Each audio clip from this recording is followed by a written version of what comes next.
We are here because we are dedicated to helping members of our community build lean, strong bodies and confident, resilient minds. Determined to elevate the lives of working professionals, stay-at-home parents, and anyone who is ready to level up their life. Our invigorating group fitness classes, practical nutrition programs, and authentic coaches help ignite your life. Find a place that believes in you. Find a place that challenges you. Find CrossFit Southpaw.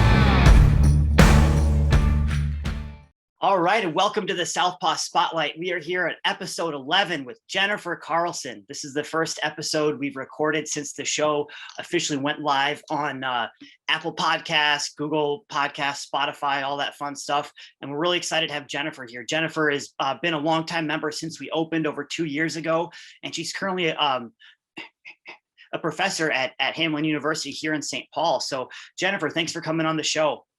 Well, thanks for having me. Hi, everybody.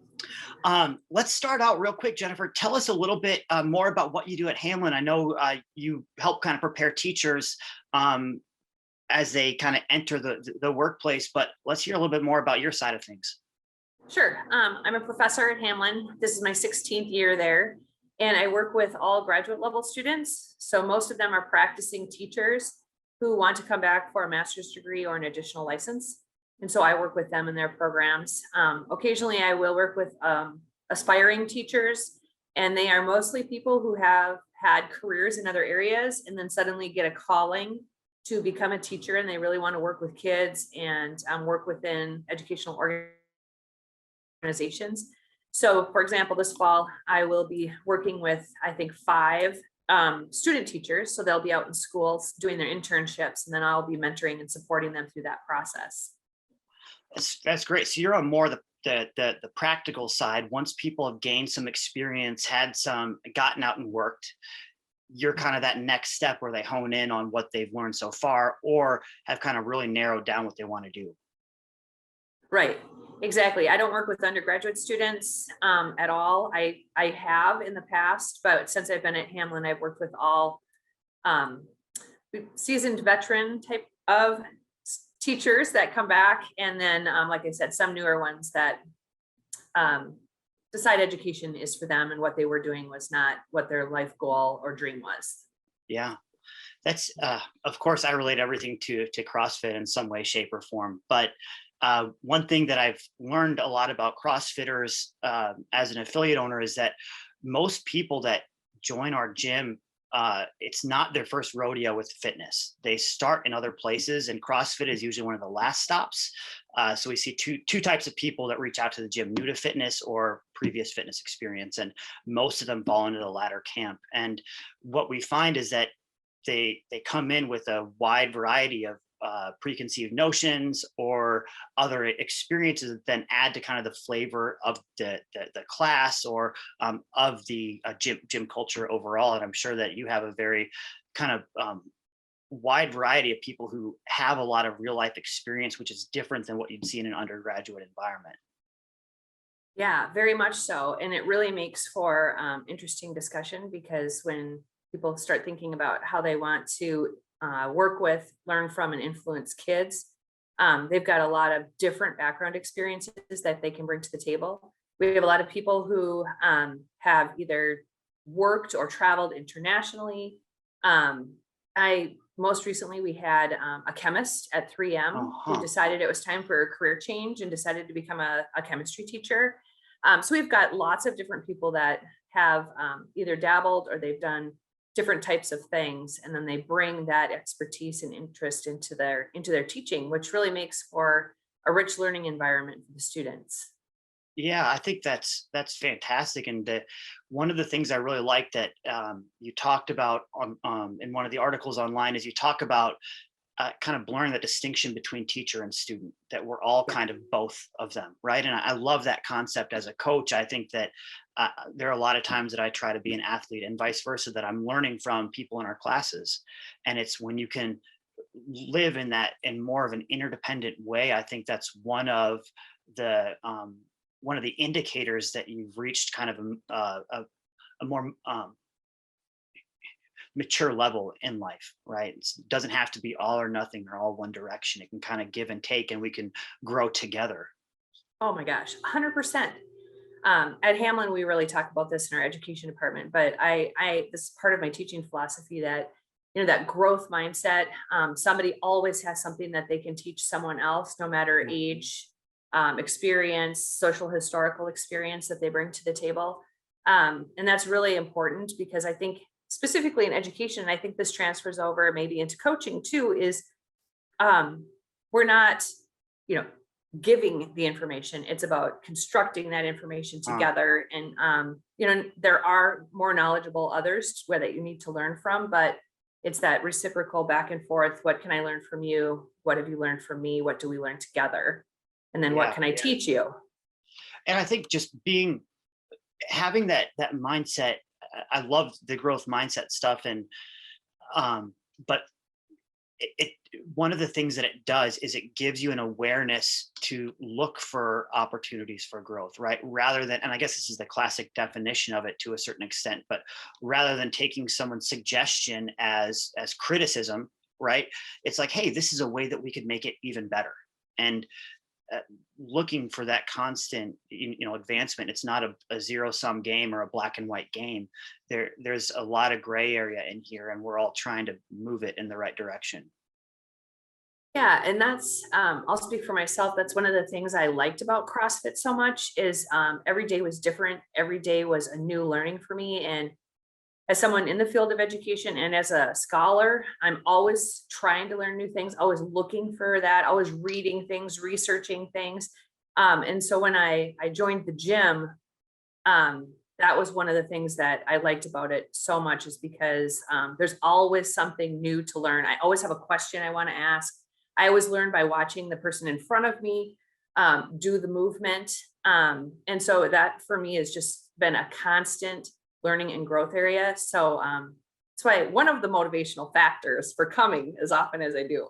Yeah, that's great. And when you were saying before about when you are talking in your staff meetings about kind of what is it, creating the environment, or I'm sorry, constructing the, I can't remember the exact wording you use, but kind of constructing the environment of room for growth. And I think about the traditional, what we call gym experience, where Monday is leg day, Tuesday is chest day, Wednesday is arms or whatever, right? But every week you go in and it's the same thing. You plug your headphones in, you probably listen to the same playlist that's titled like, pump up music or whatever.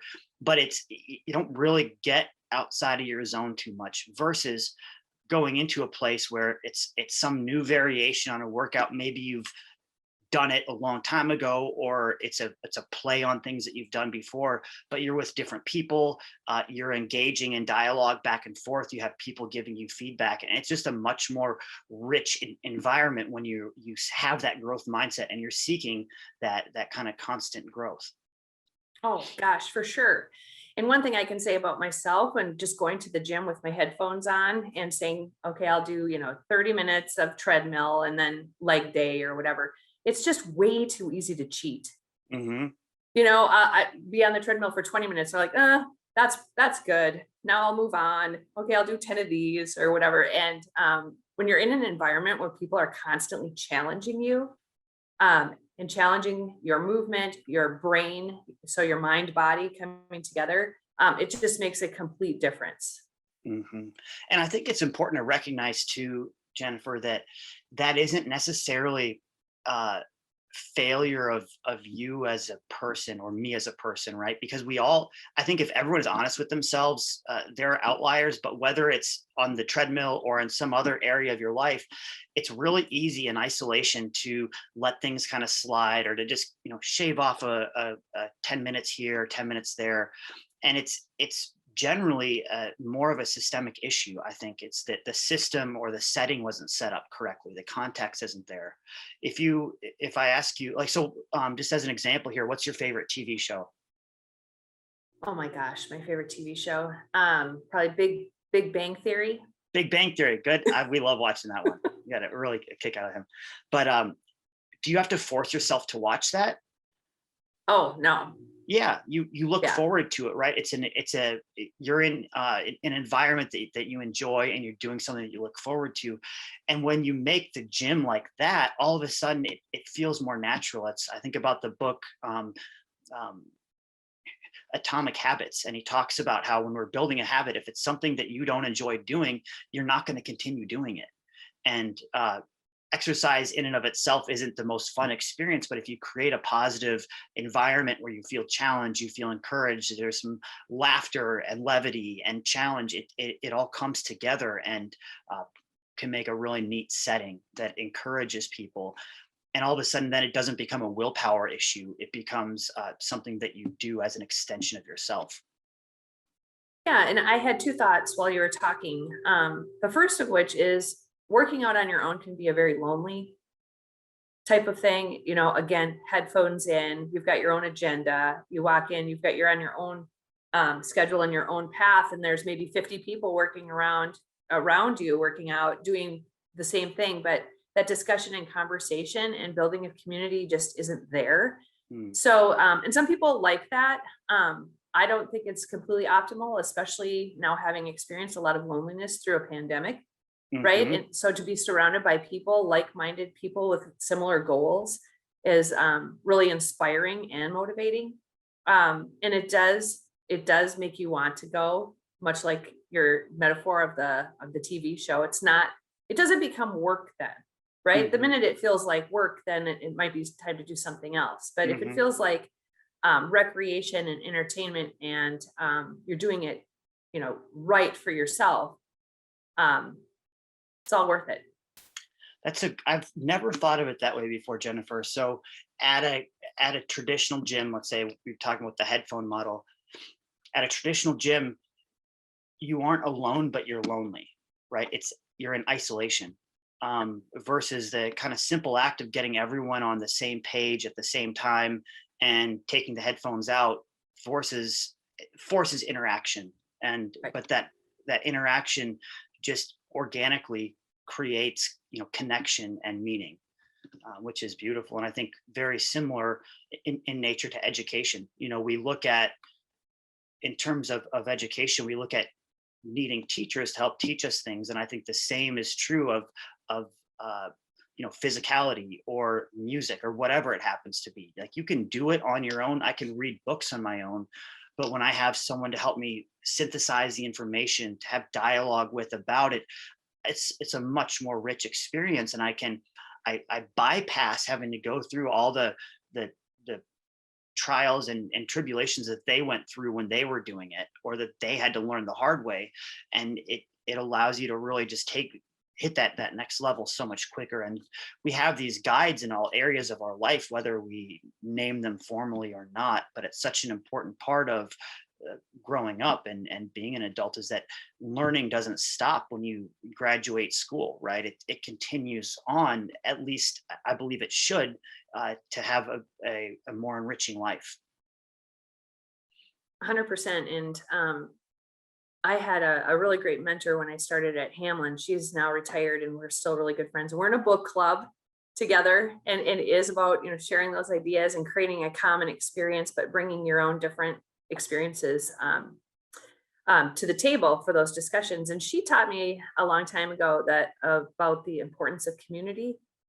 And really that is what it's all about, is being a member of something and feeling like you're special as a member of that community. And that's what this gym has brought to my life. And that's what I try to bring into my classes, even when I'm teaching online and I don't always get to see the faces of the people that I teach if I'm doing an online class. But that creating a sense of community, creating it so people say, oh, what welcome email is she going to send this week? That's going to make me, that's going to inspire me to work with kids or inspire me in my own life. And that's what I get from coming to Southpaw.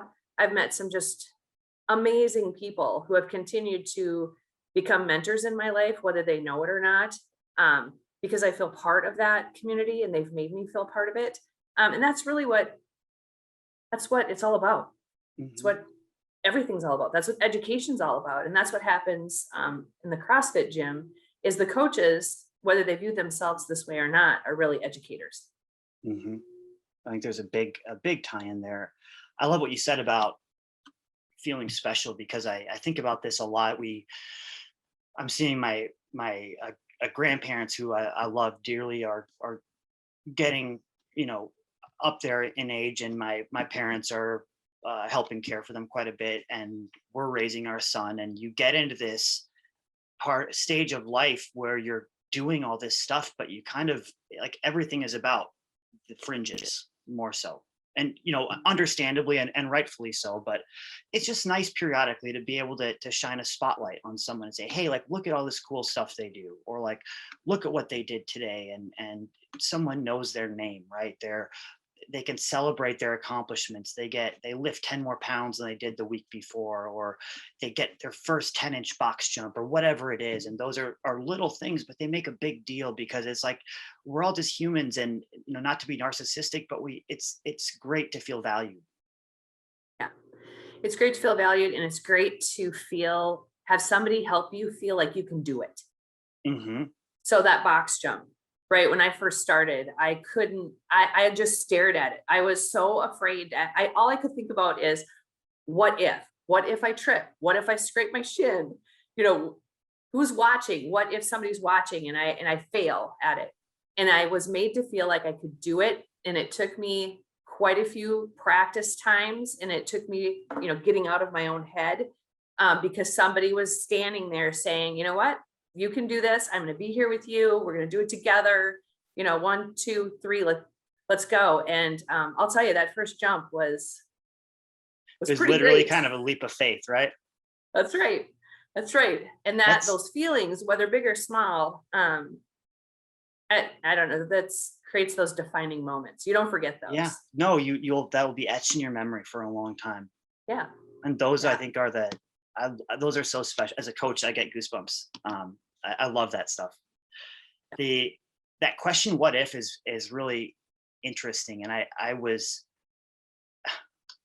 don't remember where I heard it, and maybe I'll have to cite it later, but I tend to do the same thing. I think biologically, when we ask what if, we're programmed into this protective survival mode. What if I fall? What if I hurt myself? What if someone sees me do that? But what if we flip it and say, what if I succeed? What if I get it? Right. And I was going into had a tough conversation recently. And as you know, you dread it. It's coming up, you know, you're like counting down the time. You can't stop thinking about it. And I realized that I was like, what if this goes terribly? What if I get yelled at? You know, whatever. And then I flipped it, and I was like, what if it goes really well? And it agreed. And it didn't, it went about as I had predicted, which was so. But when I started thinking about it differently, I had a physical reaction to it. I felt my stomach wind down, like I was breathing deeper, right? And it's interesting, and it's not easy to do that stuff, though it sounds great. But that's exactly what happens. And just the more of those moments that you have, the box jumps that you get, or the little victories, they add up, and you find yourself, you know, being willing to do those tough things in other areas of your life. Yeah, I don't know why our minds go to the negative first. You know, those what if thoughts all of a sudden take us to the negative. And so I really appreciate what you said about flipping the narrative. And well, what if it goes well? You know, Yeah. that tends to fall secondary. So that's something I'll take from this conversation is to constantly flip that and make that be primary and the negative secondary, or maybe even not at all.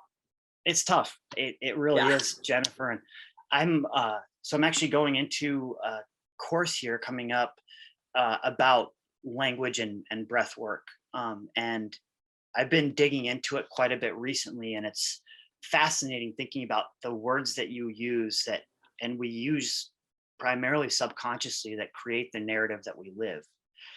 And what I'm hoping to take out of this, it's a coaching certification course, but I'm hoping that it will be able to um, tie it into what we do with fitness. And so we have this combination of, you know, feeling empowered based on what you do every day, and then also being able to kind of help create that narrative as we go, and transform it from a negative one to one that feels empowering and takes ownership and is more intentional. And I'm fascinated. I nerd out over that stuff, but I think it'll be a cool, a new element to bring to the gym that I'm excited for.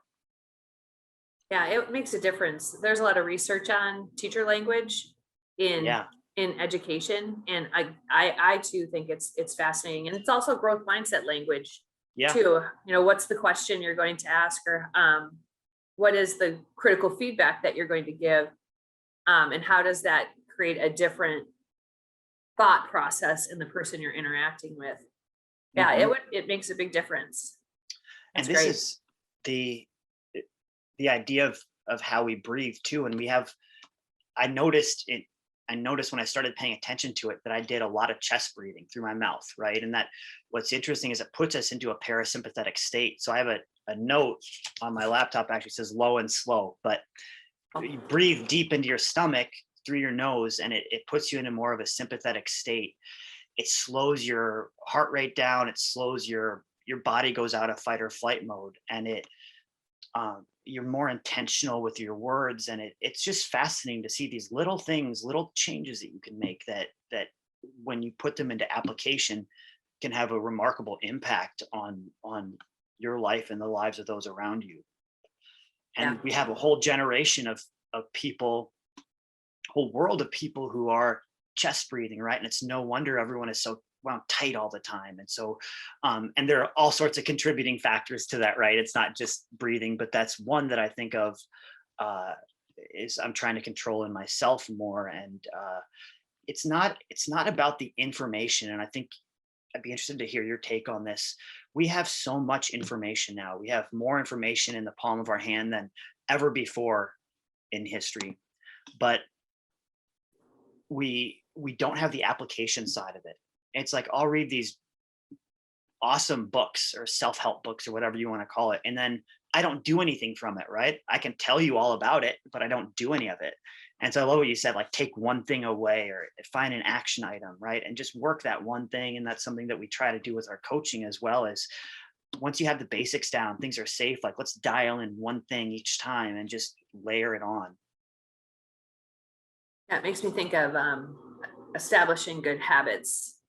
There's, I'll probably get the numbers wrong, but it was something like you have to do it for 3 months before it becomes a Mhm. habit or something like that. I don't know if that's exactly right, but it sounds good to me. Yeah. But sustaining it for a long period of time can be a challenge. But that's that whole like mind body working Mhm. together, and to be mentally and physically healthy. It's not just one or the other, but both. Mhm. So some of what you're talking about was, I had started thinking about mindfulness and being aware of how I'm feeling right now and what the situation is and how I'm interacting within that context. And then remembering that, see, and I jotted that down already. I'm taking notes while we're talking. I love that. I'm a note Jotted taker too. that down on my sticky note, the low and slow. Yeah. You know, you have to be aware of that and before it becomes that natural. What are things that you do to try to increase your mindfulness? I've gotten better at it over the last couple of years. Prior to joining CrossFit, I was just coming off a really stressful academic year. I was very sedentary in my job life. And I would find excuses not to go to a gym. And finally, one day I just said, you know what, that's it. I've got to get a handle on this. And so I've become much better. And I went on sabbatical for work. And that's when I started at the CrossFit gym. And there's people that I work out with regularly who are really good at this kind of thing. And they're really good at stepping back and listening to their body and really listening to their mind, if that makes sense too. Mhm. So I've learned a lot from other people. I occasionally journal. I'd like to say I'm really good at it every night, but I do journal. I also keep a calendar of what days I go work out, Hmm. because I feel like the visual impact of that, um, for me, makes, I just look at the calendar and go, oh my gosh, look at, it's only been, 15 Mhm. times when it should be 20 or 25 or, whatever. So I guess I set those mini goals. I like And I that. think the other mindfulness practice that sometimes people forget that I try to do is celebrating those small wins. Mhm. So I gave the example of the box jump, which was a big win for me. but it might be a small win for someone else. But sometimes the small win is just getting to the gym, 10 minutes early. So you're not rushed and you have time to talk to people. Like there's nothing worse than coming in right at the coach talking through what the workout is, or maybe it's going 4 days instead of 3 this week. So I try to do those kinds of things. The other thing I've done is I've become a little bit more sharing of myself. I'm Mm, not really, sometimes I think people don't need to know anything about me. I come mhm. to the gym and I work out. That's all you need to know. Yeah, But sharing a little bit more about your life, about your likes, about your dislikes, about what your interests are and what you're doing, um, that creates a different sort of mindset and mindfulness, I think, because that adds to that community piece. But it also, um, you feel like people care, so then yeah. you care.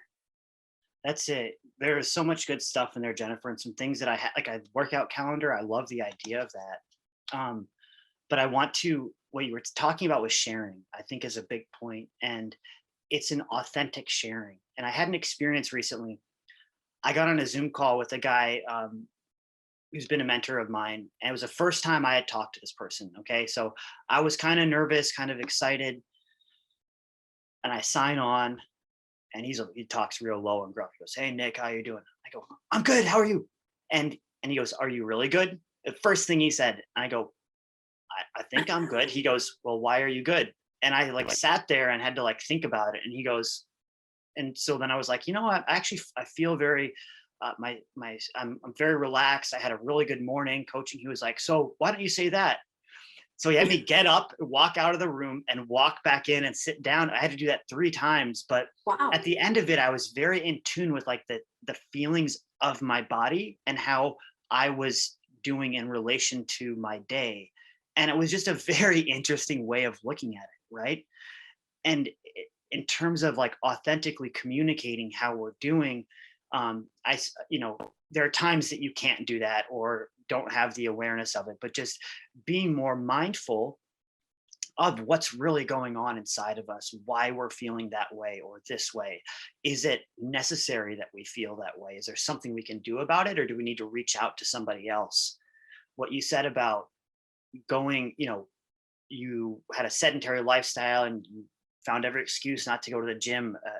A story that I like to give to people, or an analogy, is it's like when you were young and your parents would make you, brush your teeth, right? And they, you know, every night you complain about it, you whine about it. And now that you're old, you do it by yourself automatically. You've built that habit, right? But you had to have other people there to help guide you to that point.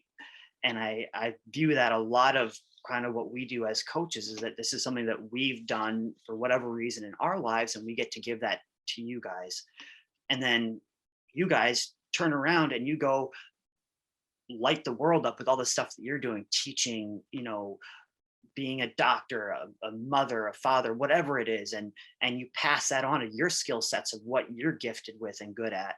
And it's this symbiotic nature. And we need our cars repaired, we go to people who work at the gym, right? It all relates. Oh, for sure. And when you were talking about the teeth brushing, I was thinking now as an adult, you can't even imagine not brushing your teeth. I mean, just I think know. what an icky feeling to not, right? And so to create those habits in positive environments, it does make you think, well, what would my life be like without that?